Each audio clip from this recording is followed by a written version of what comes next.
Alors bonsoir tout le monde, déjà merci d'être venu, ça fait plaisir de se retrouver comme ça après cette année. Aujourd'hui on va parler des meilleures pratiques, des best practices Angular en pratique. Donc à chaque slide on va essayer de prendre un contre-exemple et de voir comment on peut améliorer ça. Avant de commencer, 2 mots sur moi. Moi, je suis Awas Mustafa, je suis développeur JavaScript, TypeScript.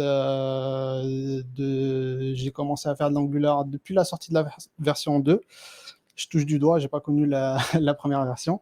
J'écris souvent des articles du coup sur mon blog, sur différentes plateformes. Et si jamais après le slide, vous avez une question ou alors vous voulez tout simplement rentrer en contact avec moi, je suis assez actif sur Twitter. Vous m'envoyez un DM et on pourra discuter. Donc, meilleure pratique Angular, j'ai proposé le sujet à Younes et j'ai mis le paquet. Je voulais parler des améliorations globales, des améliorations sur les modules, les composants, les services, le routing, les tests, les performances. Mais je pense que si on parle de tout ça, d'ici 23 heures, je pense on fait que de commencer. Du coup, pour cette première partie, on va parler des structures de fichiers et de l'organisation des modules, de l'architecture de modules. Et on va commencer tout de suite. Donc, structure de fichiers, si on voit la documentation Angular, il nous propose d'appliquer le lift. Donc, c'est quelque chose que vous appliquez sûrement sur vos différents projets, sans forcément mettre un nom sur cette façon de structurer les projets. Donc, le L, c'est Locate Code Quickly. Le I, Identify at a glance. F pour flattest structure possible et le T c'est try to be dry. Donc dry c'est tout simplement don't repeat yourself. Donc on va voir chaque point en détail. Donc le premier pour locate code quickly, on va tout simplement conserver tous les fichiers qui sont liés entre eux au même endroit. Donc si on fait une feature n'importe quelle feature, on va essayer en fait de regrouper tous les fichiers concernant cette feature au même endroit. On va avoir un nommage des fichiers standardisés sur le projet parce que s'il y en a un, il rajoute une feature et il la met en Pascal, l'autre qui la met en kebab case, l'autre en snake case. Le projet il va pas bien grossir, on va dire. Et bien sûr, emplacement intuitif. Là, on va prendre ce contre-exemple. Je ne sais pas si vous arrivez à lire, peut-être c'est trop petit.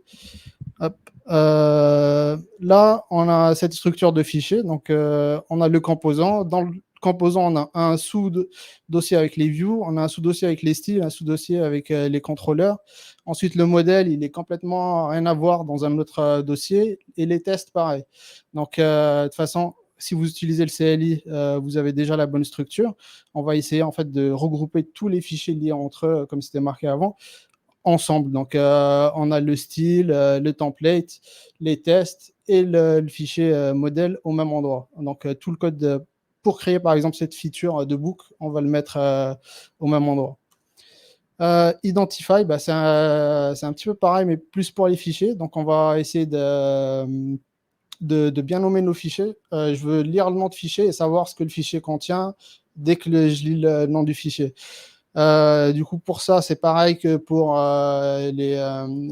pareil que pour les dossiers. On va essayer d'avoir un nommage standard sur tout le projet pour les mêmes raisons.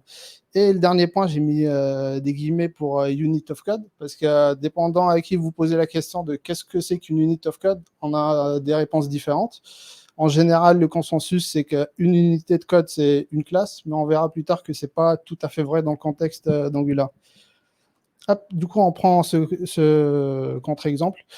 On a un fichier qui s'appelle déjà book.ts. On ne sait pas ce qu'il contient. Est-ce qu'il contient un modèle? Est-ce qu'il contient le template, la logique? On ne sait pas. Le mieux, c'est d'avoir 2 fichiers séparés. Donc, un fichier où c'est clairement marqué book.component. Déjà, on lit le nom du fichier, on sait directement ce qu'il contient. Et un autre pour le modèle. Il y a certains projets qui aiment avoir une autre notation. Par exemple, Pascal Case pour les fichiers modèles. Comme ça, directement, on sait quels sont les fichiers strictement utilisés par Angular et quels sont les fichiers qui ne sont pas forcément liés à Angular. Par exemple, ce book.ts. Après, histoire qu'on se comprenne bien, imaginons maintenant qu'on a, par exemple, ce book component qui prend en input des book display options. Là, si on prend cette interface et qu'on la sort du component, ça ne fait pas forcément sens parce qu'à chaque fois qu'on va l'importer, c'est pour l'utiliser avec le component. Donc, autant la laisser directement là où vit le component parce que les deux vivent ensemble. C'est pour ça que je disais une unité de code, ça ne veut pas forcément dire une classe par fichier. C'est faut garder une certaine mesure et faire preuve de bon sens, on va dire. Si on commence à exploser tous les fichiers, mettre chaque classe, chaque fonction, chaque variable dans un fichier séparé, c'est pas forcément la meilleure pratique. L'avant-dernier point, flat, c'est pareil, c'est du bon sens. Il n'y a personne qui veut travailler sur un projet où il n'y a pas du tout de sous-dossier et tous les fichiers sont directement dans un seul dossier. Et il n'y a personne qui veut travailler dans un projet où il y a 10 000 imbrications de sous-dossiers. Donc là, l'équipe Angular nous conseille d'avoir 7 jusqu'à 9 fichiers par sous-dossier. Au-delà, il faut créer un sous-dossier. Et aussi, ça permet aussi d'avoir des imports plus clean, plus courts, plus concis. Le dernier point, c'est try to be dry. Donc, factoriser le code, autant faire se peut. J'insiste bien sur le autant faire se peut. Je préfère un petit peu de code duplication plutôt qu'une mauvaise abstraction. C'est pour ça d'ailleurs qu'il y a le try to be dry et c'est pas directement dry. Et c'est notamment vrai, ça je le vois souvent dans les fichiers de test, des fois, on veut factoriser le plus possible. C'est assez jouissif. On factorise le code en refacto. On ne veut pas faire de duplication. Mais un test, en soi, il faut qu'il raconte une histoire. Et du coup, des fois, c'est mieux de faire un petit peu de duplication dans le test plutôt que essayer de factoriser le plus possible. Maintenant, en parlant de l'organisation, il y a deux types d'organiser les projets. En général, il y a la façon conventionnelle, entre guillemets, j'ai mis entre parenthèses MVC, c'est de séparer les fichiers par leur type. Par exemple, mettre tous les contrôleurs ensemble, tous les services ensemble, tous les fichiers HTML ensemble. Ce n'est pas forcément l'architecture que vous utilisez sûrement. Pas, je veux dire, et c'est pas l'architecture recommandée. On va plus s'organiser sur une architecture par feature, c'est-à-dire chaque feature a son propre dossier et tous les fichiers de cette feature vont rester ensemble au même endroit. C'est plus simple de s'y retrouver et plus simple plus tard pour les loader si on veut, etc. Du coup, là, si on prend un contre-exemple d'une architecture MVC ou alors plus ou moins conventionnelle, on a les composants ensemble, les directives, les services, etc. C'est mieux d'organiser ça par feature. Donc, si je reprends toujours ma feature de boucle, j'ai mes composants directement dans le même sous-dossier. Et si demain, j'ai plus de composants que ça, etc., et que ça commence à faire beaucoup, là, je peux créer un sous-dossier, par contre, et je peux l'appeler composant. Pour aller plus loin, lors de mes audits, des fois sur les entretiens, etc., je vois qu'il y a énormément de lacunes sur la connaissance du CLI. On a la chance d'avoir le CLI d'Angular ou alors le CLI d'Nx qui sont hyper puissants. Il faut les connaître pour en tirer le plus de bénéfices, plus d'avantages possibles. L'utilisation des alias, ça aussi, j'aime bien le voir sur les projets. Si vous ne voulez pas le faire vous-même, la configuration, je vous conseille d'utiliser un X. Vous l'avez déjà out of the box. Bien sûr, là on parle de bonnes pratiques, les petites fonctions à faire attention à la cyclomatique complexité, petites classes, mise en place d'un linter que vous avez de base avec NX, mise en place d'un fichier de formatage si vous utilisez IntelliJ ou alors Prettier si vous utilisez autre chose. Voilà pour un petit peu la structure de fichiers. Maintenant, on va parler d'un truc peut-être plus intéressant sur l'architecture de modules. En général, on a cette architecture-là que j'ai appelée classique. Donc, on a un root module, on a un core module, un shared module et des feature modules. On va voir les bonnes pratiques sur cette architecture-là, si vous l'avez déjà en place et quel point on peut améliorer. Et on va voir une architecture que j'appelle feature proof. On va voir, bien entendu, pourquoi je l'ai appelé comme ça.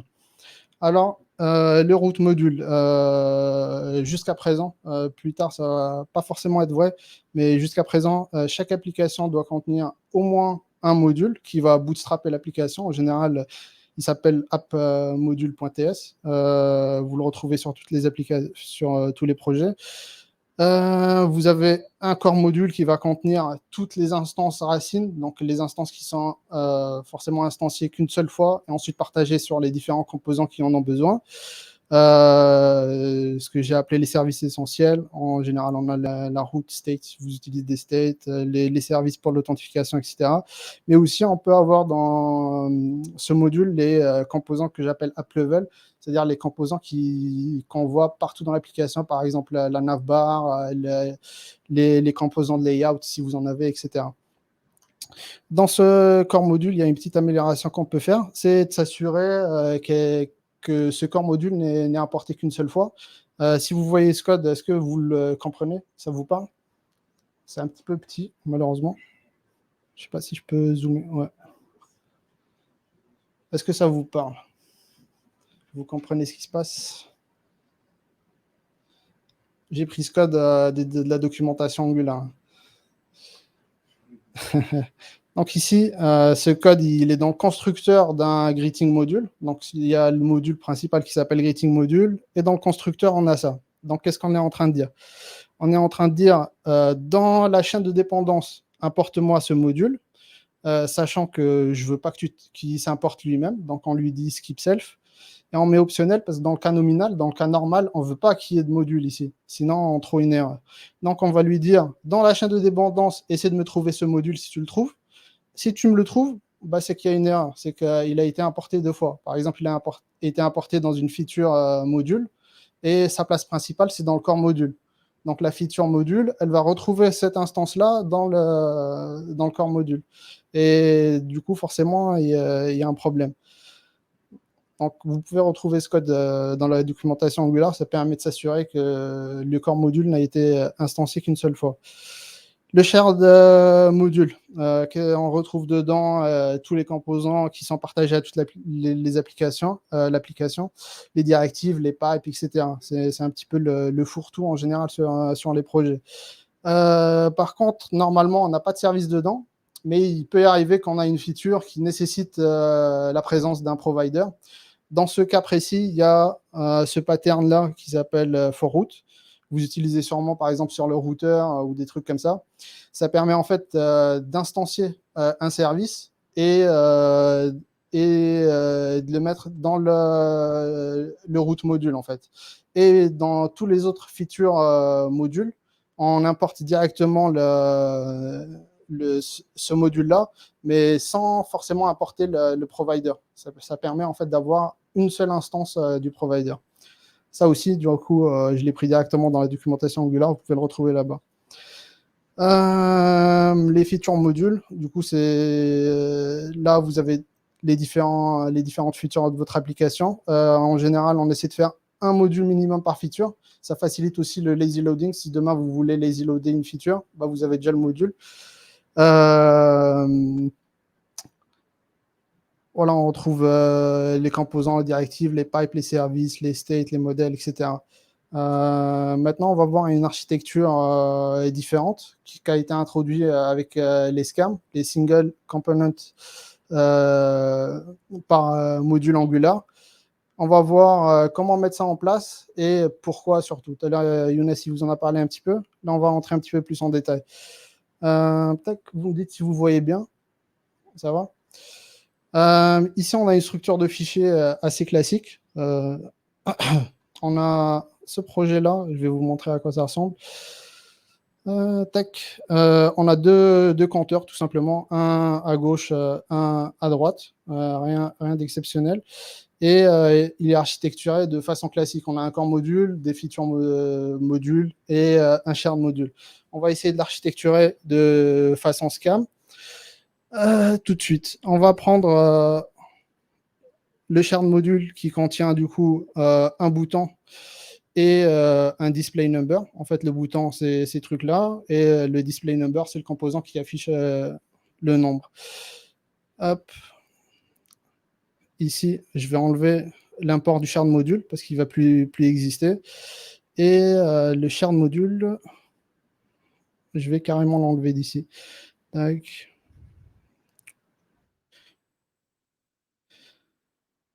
Mais maintenant, je vais venir ici dans mon bouton. Tac. Avec IntelliJ, c'est un petit peu plus simple.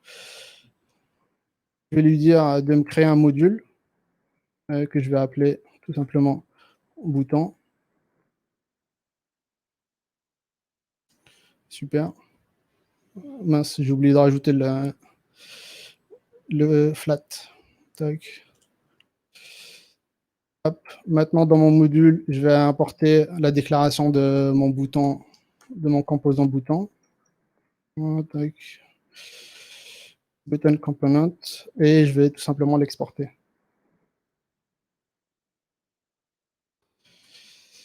Hop. Parfait. Je vais faire pareil pour le display number. Tac. Module. Et là, je vais l'appeler display number.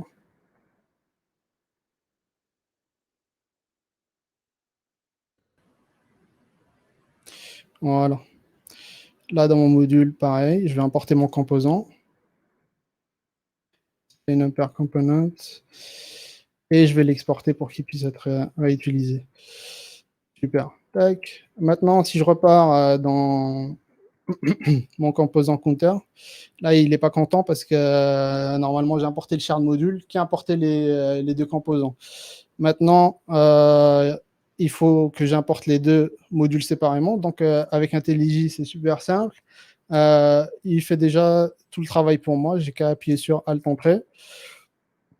Il sait où sont les deux composants. Donc là, si je viens sur mon counting module, je vois qu'il m'a importé le bouton module et le display number module. Hop, je sauvegarde, je vérifie que ça marche bien.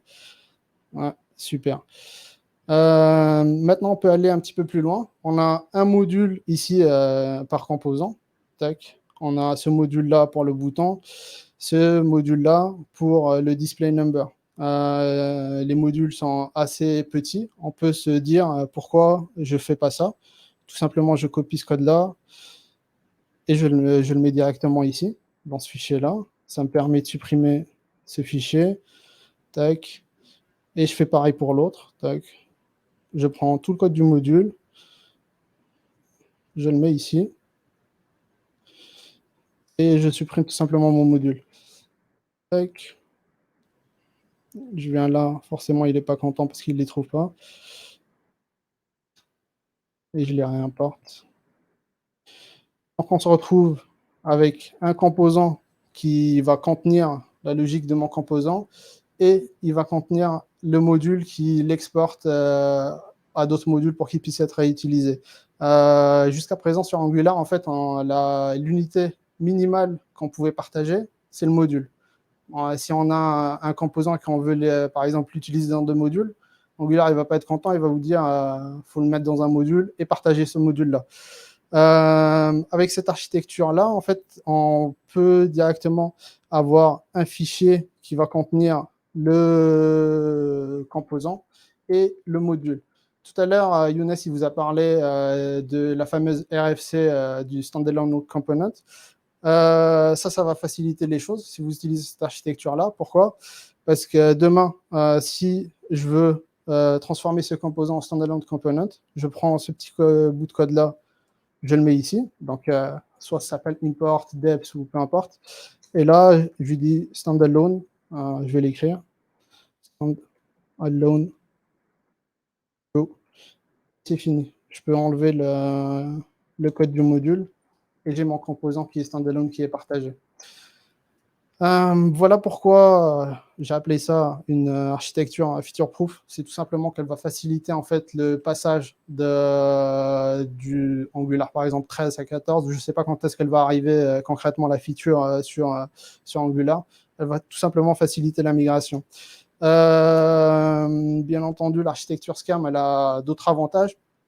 Ça permet d'avoir des modules beaucoup plus petits. Tout à l'heure, Younes, si vous parlez des shared modules qui sont immenses et qui y a un arbre de dépendance complètement what the fuck, on ne peut plus sortir finalement les modules et les séparer. Là, les modules, ils ont une seule responsabilité, c'est exporter soit un composant, soit un pipe, soit une directive. L'arbre de dépendance, il est beaucoup plus clair, on a un meilleur tree shaking en mode dev et un meilleur temps de compilation parce que ça, c'est Younes qui connaît plus que moi, mais il y a moins d'optimisation qui est faite par le compiler d'Angular. Parce que si on fait le tree shaking et qu'on a un module énorme et qu'on n'utilise qu'une partie de ce module, ben Angular, il va essayer d'optimiser ça, en fait. Et ça prend forcément du temps. Du coup, si vous voulez lire la RFC, il y a le lien ici, ou sinon vous tapez sur Google la Standalone Component RFC. Je crois qu'elle est closed, je ne sais plus si elle est closed ou toujours ouverte, mais en tout cas, elle va bientôt arriver, soit sur la version prochaine, soit la version d'après. Du coup, ça serait intéressant de regarder et ça vous permet de vous préparer et préparer vos projets. Voilà, c'était tout pour moi. Si vous avez des questions, c'est le moment, que ce soit sur si vous aimez les modules, vous n'aimez pas les modules, vous avez une question sur l'un des acronymes qui est affiché, bah, c'est le moment. Ouais.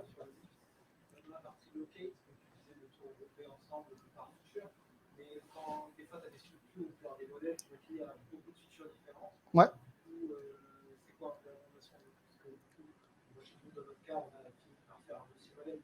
Ouais.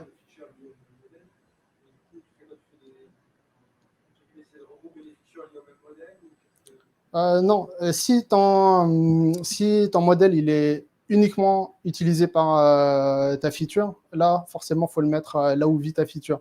Si demain, il est utilisé autre part que là où vit ta feature, et surtout si ta feature elle est lazy loadée, il n'a rien à faire dans ce sous-dossier-là. Et du coup, là, ça ne me paraît pas déconnant d'avoir un sous-dossier modèle où tu mets tous tes modèles qui sont utilisés par toute l'application. Exactement, ouais. Exactement. Un fichier modèle où il y a les modèles qui sont propres à l'application en elle-même. Et bien sûr, si le modèle il est utilisé que dans une feature, bah, faut qu'il se trouve dans le dossier de la feature. Surtout si elle est lazy loaded, tu vois. Comme ça, tu sais directement que le modèle, il ne faut pas qu'il soit utilisé autre part, par exemple. D'autres questions?